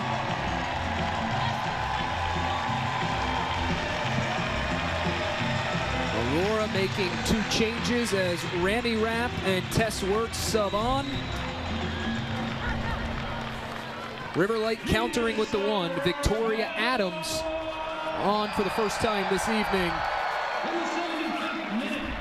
Minnesota Aurora scoring number 24, Sage Wimes. This week, Colette Montgomery saying that this coaching staff, this brand new Aurora coaching staff, as Minnesota and Wirtz will have a throw, emphasizes day in and day out the importance of good character when facing adversity. She says, we challenge this team to play without fear. They went down and faced adversity at home. Just the second time in the last 450 minutes they had conceded the opener here at TCO Stadium, and boy, oh boy, has this team responded. Aurora has such a great, encouraging environment, and I know players like Sage Wimes, who just got the goal, says she truly loves Colette and feels that Colette truly cares about each and every player and empowers the team.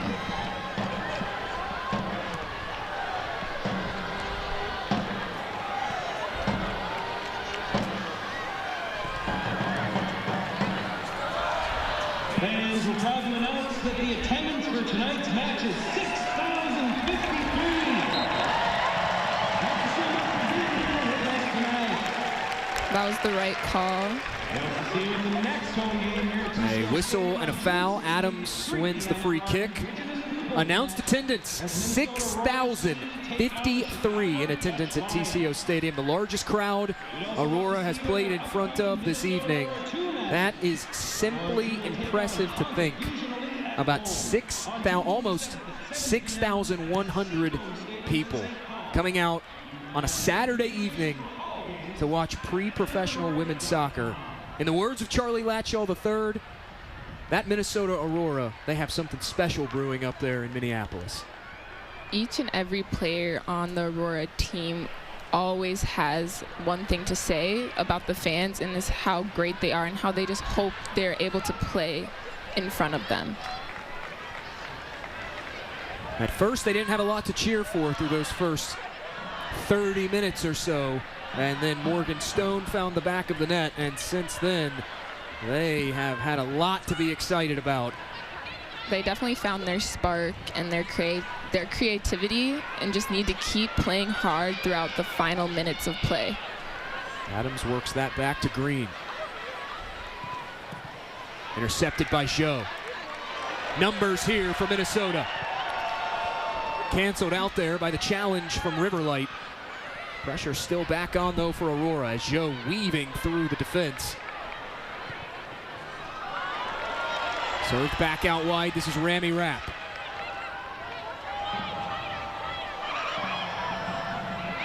DeRay applies the challenge. Aurora looking for the foul. They won't get it. It is a free kick. Rami Rapp can't believe it. Rami Rapp is one of the triplet sisters on the Aurora team. The triplet sisters were the Colorado 4A state runners-up in 2019 and 2021. They have so much chemistry, and I hope we get to see them in a game for Aurora all together. Aurora's supporters group, the Revantalette. One of my favorite things about them, they have 3 white flags that have the letter R on them. And for each Rapp that's on the field, they drape a new flag. Right now, only 1 R. Rami replacing her sister Kat. And of course, Eli starting the season on the injury rehabilitation list as that skips all the way back into the gloves of Bella Shop. River Light seems to be taking their time here, but I don't think that's the smartest choice as they are down by 2. One back by Wimes. Through to Bush. Cuts it back. Bush tucks it in off the post. Couldn't finish. And it's out for a goal kick.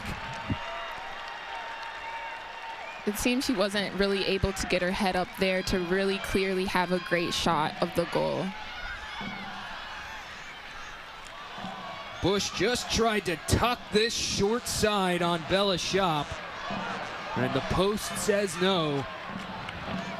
That's twice now the post has come to the aid of River Light keepers this evening.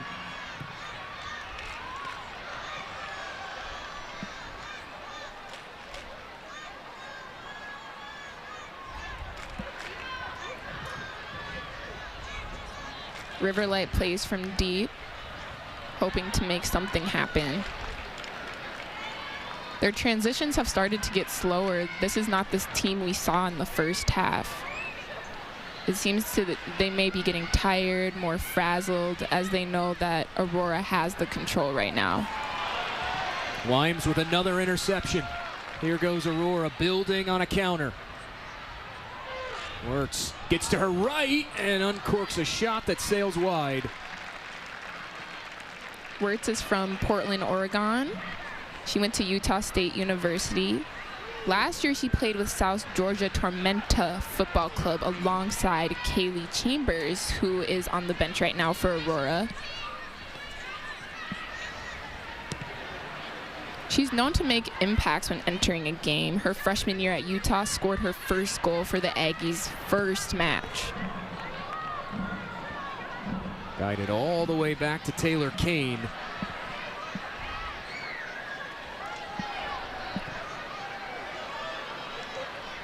Wirtz will slow up. Try to steer that one through the middle. Doubled up on Taylor Green, who was able to get it to Catella. Now River Light will try to build from the back here. Coming up on 7 minutes plus stoppage time remaining in this contest. Aurora is just trying to waste time now, which is very smart.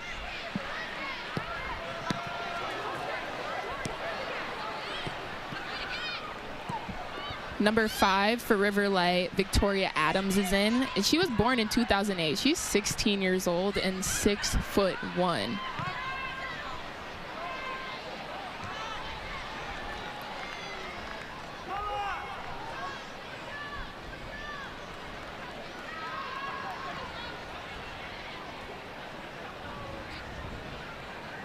Chop will get things restarted with the drop kick. We mentioned it in the first half.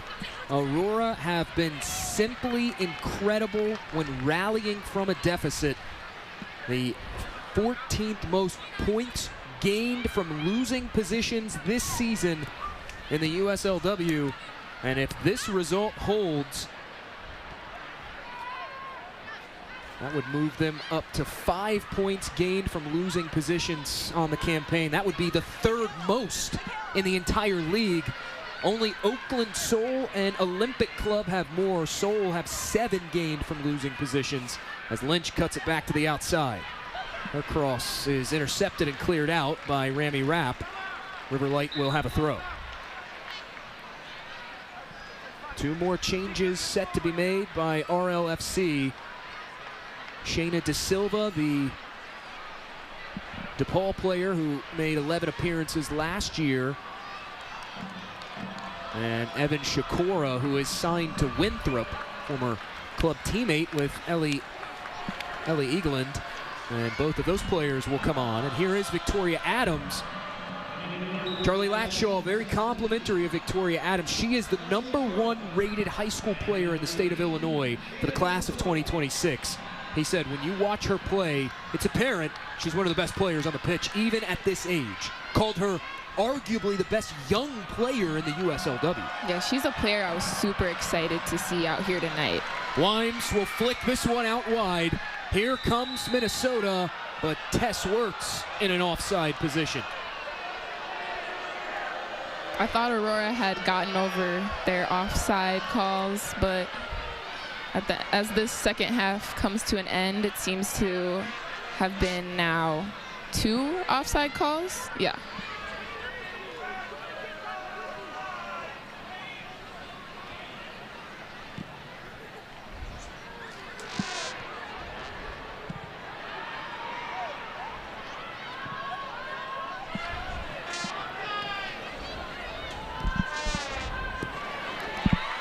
Aurora has made life difficult for opposing keepers. Minnesota has posted more shots on goal than their opposition in 16 of their last 17 fixtures. Only USLW's reigning champions, Indy 11, have outchanced Minnesota during that span, and that was in the Central Conference final in Flint, Michigan last season, as Lynch tries to cut it to the inside, finds the foot of Shakura. Tried to fight through a challenge, was tripled up there by Minnesota. Yeah, those are almost impossible to win. Rapp thought she had Wimes through the middle. Wirtz will clear it back down. And Shop will come out trying to just jumpstart something for Riverlight. You have to give Riverlight credit, and it plays into what Charlie Latshaw said midweek. We are going to play, we referring to Riverlight, are going to play for 90 full minutes. We're not just going to sit back and defend. We are going to give it our all. And even down 2 goals with less than 4 minutes remaining, this team is still going for it. Played out wide to Lynch now. Lynch had her pocket picked there by Sophia Bush. It's no fun when you're watching a game if another team gives up just because they're down. So this is awesome for Riverlight to continue to play hard. Meanwhile, Aurora content to just hoof these balls forward and take as much time off the clock as possible.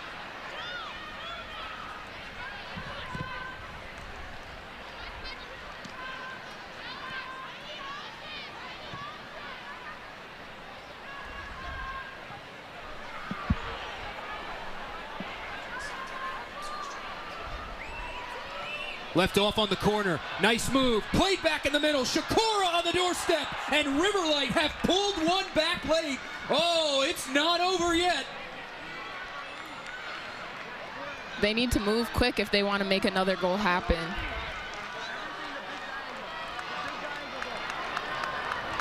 That will put this pro-Aurora crowd on uneasy footing. Evan Shakura finding goal in the 88th minute. This is why you need to play hard every minute. And that is a beautiful feed back in the middle. Rachel Catella coming up from the center back spot for her assist. That was just a 1v1 between her and Taylor Kane, and she buried it in the back of the net.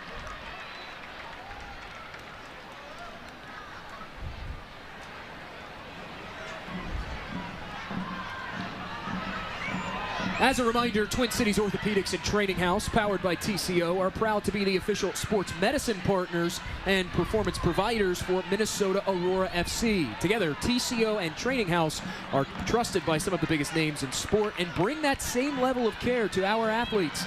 Our Aurora sideline team is led by team physician Dr. Christine Heikes, athletic trainer Danielle Armstrong, sports performance coach Kayla Russell, and physical therapists Alexis Moshley and Kelsey Majerus. Thank you, TCO and Training House, for being part of our team. Visit TCOMN.com and TrainingHAUS.com to learn more. Here is Lynch. Lynch lofts one up, and Taylor Kane will glove it down.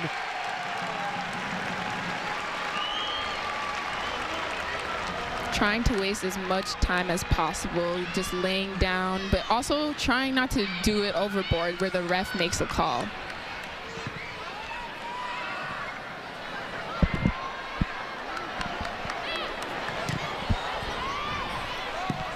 Long with the flick back on. That will roll all the way to the end line. Bella Shop will quickly move for a goal kick as we are 20 seconds away from the 90th minute. Stoppage time to be added.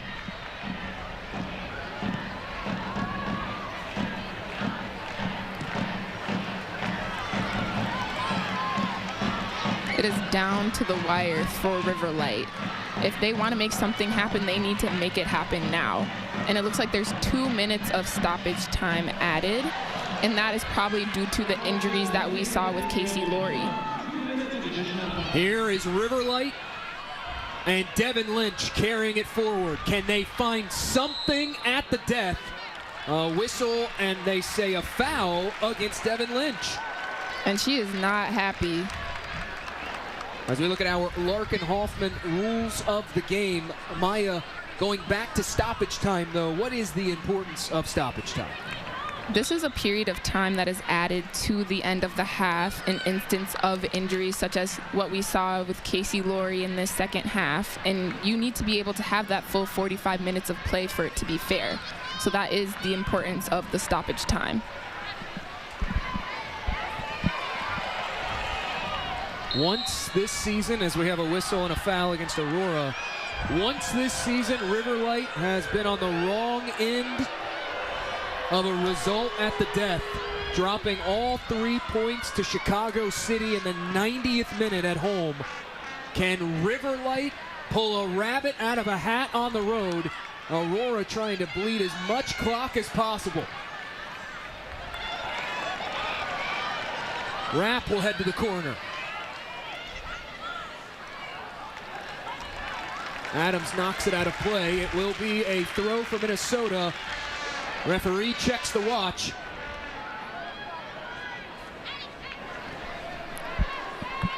The players on the bench seem excited. It's nice to see Maya Hansen with a smile on her face. Rapp again heads for the corner, and again the result the same. Aurora have won the throw in. This is how you waste time. Aurora is doing a perfect job at that.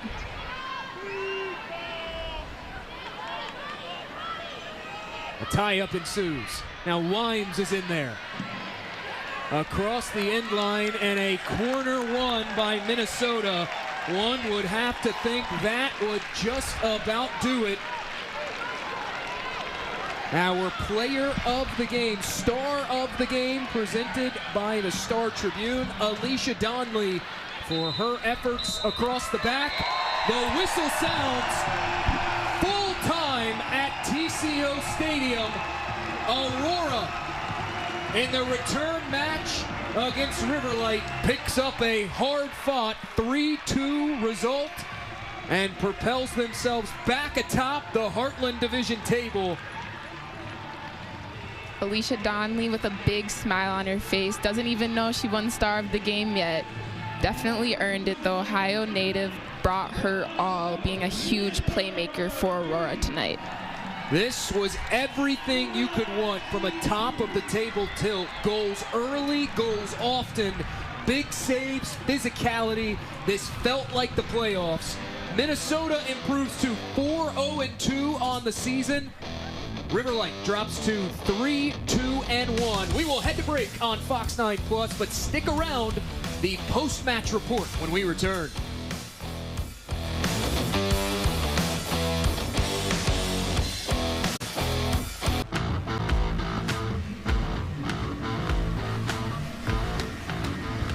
A match that felt like a playoff fixture in June goes the way of the home side. Minnesota Aurora pulls out a 3-2 victory here at TCO Stadium. We're back here on Fox 9 Plus for the post-match report. She's Maya Aflakby. I'm Jake Griffith. Thanks for joining us all evening long. Maya, overall, your thoughts on what was another hard-fought win for Minnesota? I thought both teams showed true grit throughout this match, but Aurora was able to finish, which helped them get on top with a 3-2 lead. Alicia Donnelly was so important. She was a true spark for the team, just not letting attackers get behind her while also creating in the attacking third. Speaking of finishing, saw some great finishes this evening, but one of those was good enough for our Minnesota Lottery play of the game. That goes to Katie Duong, whose long-distance laser unlocked the contest. To that point, Maya, it really felt like Riverlight was in control of this match, but right out of the halftime break, Duong finds goal. They let that goal affect them, and that is where Riverlight truly started to lose their spark, lose their momentum.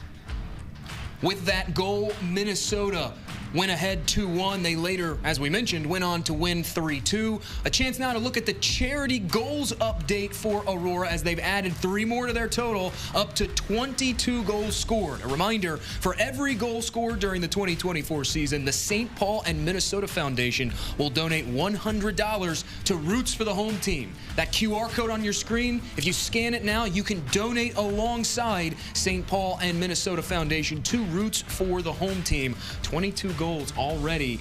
We're almost we're now halfway home. We're at the halfway point of the season. That is a pretty high scoring clip for Minnesota. It really is. Aurora is continuing to make it rain in goals this season, and it's so much fun to watch. As we mentioned during the broadcast, Chicago City falling on the road 4-1 to Bavarian United. With this win tonight, Minnesota now finds themselves once again back atop the Heartland Division table. For Maya Aflakby and the rest of our awesome Fox 9 Plus broadcast crew, I'm Jake Griffith saying so long from TCO Stadium. Aurora wins 3-2 over Riverlight.